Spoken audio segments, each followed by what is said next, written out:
Hello friends, आइए अपने channel खुराई JMS coaching में आप सभी का स्वागत है। आज हम आपके लिए लेकर आए हैं सामाजिक विज्ञान अर्धवार्षिक परीक्षा 2021-22 कक्षा 10 का पूरा सॉल्यूशन के साथ इस वीडियो को लेकर आए हैं।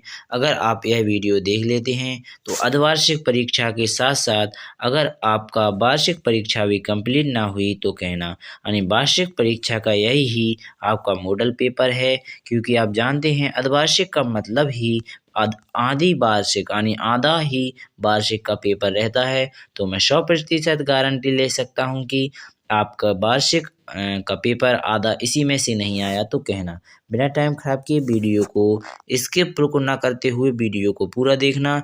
आपकी बहुत ही महत्वपूर्ण आपके लिए जानकारी मिलने वाली है। तो आइए एक एक करके सही जोड़ी, इसके बाद खालिस्तान, फिर आपके सही विकल्प, सब कुछ देखने वाले हैं। तो आइए पहले देखते हैं सही विकल्प। तो यह रहे आपके स्क्रीन पर आपके सही विकल्प।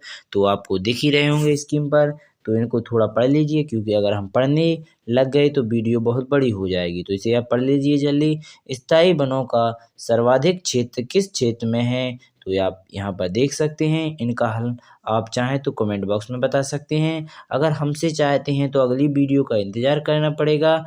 कल या परसों तक हम अगली वीडियो डाल देंगे जिसमें उसका आंसर भी प्रोवाइड कर देंगे। बिना टाइम खराब किए चलते हैं और आगे सवालों पर। तो आगे सवाल आपके रहेंगे, नीचे भी देख लीजिए, दिख नहीं रहा होगा तो इनको भी देख लिया आपने। तो चलिए अब चलते हैं अपने खालिस्तान पर। तो रिक्त स्थान आने आपके स्क्रीन पर आपको दिख रहे होंगे, ये रहे आपके रिक्त स्थान। तो ये भी आपने अच्छी तरह से देख लिए होंगे। जो ना आए समझ में तो उसे पूछ सकते हैं कमेंट बॉक्स में, वरना अच्छी तरह से साफ ही देख सकते हैं।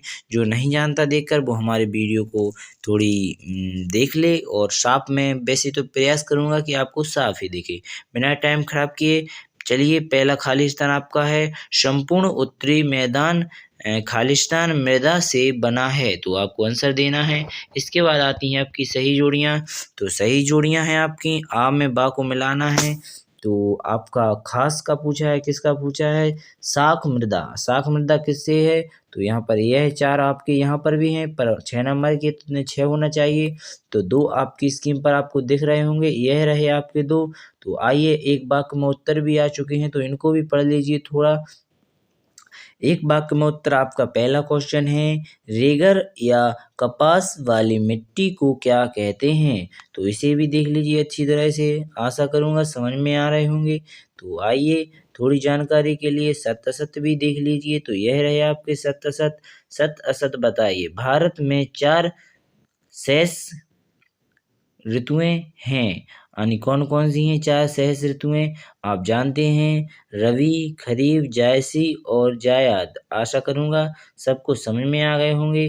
तो बिना टाइम खराब किए इन सबको पढ़ना और सत्य सत्य में जवाब देना है। आइए 2-2 नंबर के क्वेश्चन आंसरों पर आते हैं। सबसे पहला क्वेश्चन है आपका, जैव और अजैविक संसाधन क्या होते हैं? कुछ उदाहरण दें। तो आशा करूंगा यह क्वेश्चन समझ में आ गया होगा। इसके अथवा में भी देख लीजिए कौन सा है।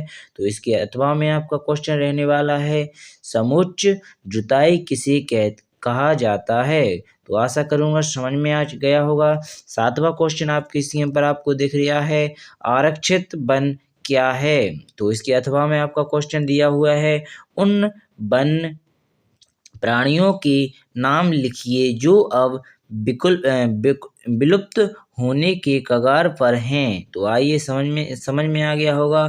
उन वन प्राणियों के नाम लिखना है जो अब यानी विलुप्त होने के कगार में हैं। तो आशा करूंगा आप लिख लेंगे। आपको यह क्वेश्चन आपके सामाजिक की आपके पास सीरीज होगी, उसमें दिए होंगे। तो आइए अब देखते हैं अपन 8वें क्वेश्चन पर। तो 8वां क्वेश्चन है आपका, किसी फसल का उदाहरण दीजिए जो एक प्रदेश में वाणिज्य फसल के रूप में और दूसरे प्रदेश में जैविक फसल के रूप में उगाई जाती है। तो आपको इसके नाम बताना है। तो थोड़ी जानकारी भरेंगे क्योंकि 2 नंबर में क्वेश्चन है। कौन एक वाक्य में हो तो अपन डायरेक्ट लिख सकते हैं। तो आइए इसके अथवा में देख लेते हैं। तो इसके अथवा में आपका रहेगा, जूट को सुनहरा रेशा क्यों कहा जाता है? तो यह क्वेश्चन भी समझ में आ गया होगा। अगले क्वेश्चन पर चलते हैं 9वें पर। 9वें क्वेश्चन में क्या लिखा है? औद्योगिक मजदूरों से क्या आशय है? औद्योगिक मजदूरों से क्या आशय है? तो आशा करूंगा यह 9वां क्वेश्चन आ गया होगा। इसकी अथवा में देख लीजिए। तो 9वें की अथवा में आपका है, भारत में कौन से मुख्य पर्व औपनिवेशिक बंदरगाहों में समुद्री व्यापार चलता था? तो यह क्वेश्चन समझ में आ गया हो सबको। तो चलिए 10वें क्वेश्चन पर चलते हैं। 10वां क्वेश्चन है आपका, पंचांग से क्या अर्थ है? इसकी अथवा में आपका क्वेश्चन है, कंपू जीटर व गैली क्या है? तो 11वां क्वेश्चन है आपकी स्क्रीन पर। अथवा 11वें के अथवा में भी देख लीजिए और पहले 11वें को पढ़ते हैं। भारत में सामाजिक विभाजन का क्या आधार है? उसके अथवा में दिया गया है, अश्वेत अश्वेत शक्ति आंदोलन क्या था? तो 12वां क्वेश्चन है आपका। 12वें को भी देख लीजिए अच्छी तरह से। प्रजातंत्र से बहुमत के शासन का क्या आशय होता है? तो अथवा में देख लीजिए, आर्थिक विकास किस पर निर्भर करता है? तो आप 13वें क्वेश्चन पर देख सकते हैं, मृदा क्या है? तो आशा करूंगा आपको समझ में आ गया होगा। 13वें अथवा में देख लीजिए, अभी आपके 2 नंबर के ही क्वेश्चन हैं। 13 के अथवा में है, विकास में ऋण की भूमिका का विश्लेषण कीजिए। चौथे क्वेश्चन में आपका है, प्रश्न 14वां है आपका, वर्ष 1991 से पूर्व भारत के विदेशी व्यापार की नीति क्या थी? तो आशा करूंगा 14वां आ गया हो समझ में। उसके अथवा कारण नहीं आ रहा है तो आप देख सकते हैं, ऐसी भारतीय कंपनियों के नाम बताइए जिन्होंने विश्व स्तर पर अपनी क्रियाकलापों का प्रसार किया है। आशा करूंगा समझ में आ गया हो। 15वां क्वेश्चन है आपका, वस्तु के संबंध में सीमित जानकारी प्राप्त होने का क्या परिणाम होता है? आशा करूंगा समझ में आ गया होगा। इसके अथवा में है आपका, सिनेमा की टिकट को उसकी निर्धारित कीमत से अधिक कीमत पर बेचना क्या कहलाता है? तो आशा करूंगा यह क्वेश्चन भी समझ में आ गया हो। आइए 3 नंबर के क्वेश्चन पर चलते हैं। 3 नंबर का क्वेश्चन आने वाला है आपका, आग्नेय तथा कायांतरिक चट्टानों से खनिजों का निर्माण कैसे होता है? तो इसे भी देख लीजिए। इसके अथवा में, परंपरागत और गैर परंपरागत ऊर्जा साधन में अंतर बताइए। तो चलिए अगले 3 क्वेश्चन का 3 नंबर का क्वेश्चन समाप्त होता है। आते हैं 17वें क्वेश्चन पर। 17वें क्वेश्चन में आपका है, छोटा नागपुर पठार पर लोहा इस्पात क्यों केंद्रित हो गया है? तो देख सकते हैं अथवा में, तापीय प्रदूषण से क्या आशय है? इसके जलीय जीवन पर प्रभाव बताइए। तो 18वां क्वेश्चन है आपका, पूर्व औद्योगिकीकरण का मतलब बताइए। तो आपका अथवा में क्वेश्चन है, प्रथम युद्ध के दौरान मजदूरों की आय के वास्तव मूल्य में भारी कमी आई स्पष्ट कीजिए। तो इसका अथवा में 18 के 19 के अथवा में आपका 19वां क्वेश्चन है आपका, किसी भी राजनीतिक दल के क्या गुण होते हैं? तो इसके अथवा में आपका क्वेश्चन है, क्षत्रिय दलों और राष्ट्रीय दलों के बीच अंतर लिखिए। तो आपका क्वेश्चन है, तो अब इसके अंतर लिखना है तो इसे भी लिख सकते हैं, वरना 20वां क्वेश्चन आता है आपका, भारत के मानचित्र के निम्नलिखित को दर्शाइए। यानी मानचित्र में निम्नलिखित को दर्शाना है।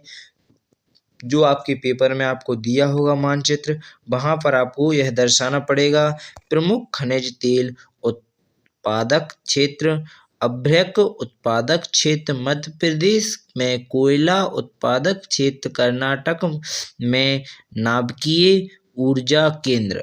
आशा करूंगा समझ में आ गए होंगे। तो समझकर अब चलते हैं और ऊपर 4 नंबर वाले क्वेश्चनों पर, तो इन्हें भी अच्छी तरह से समझ सकते हैं। तो यहाँ पर अब देखिए अपन भारत के मानचित्र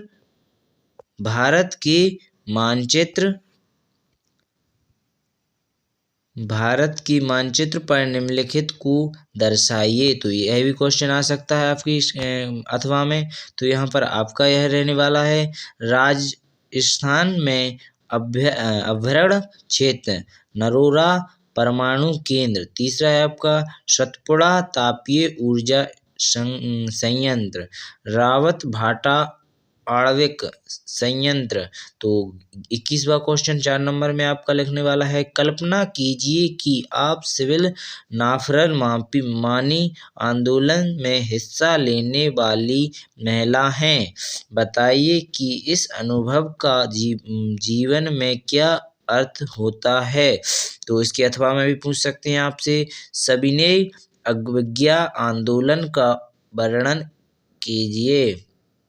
22वां क्वेश्चन भी आएगा आपकी स्क्रीन पर प्रजातंत्र की बाधाओं को दूर करने के उपाय बताइए। इसके अथवा में आएगा आपका क्वेश्चन सामुदायिकता के मुख्य कारण लिखिए।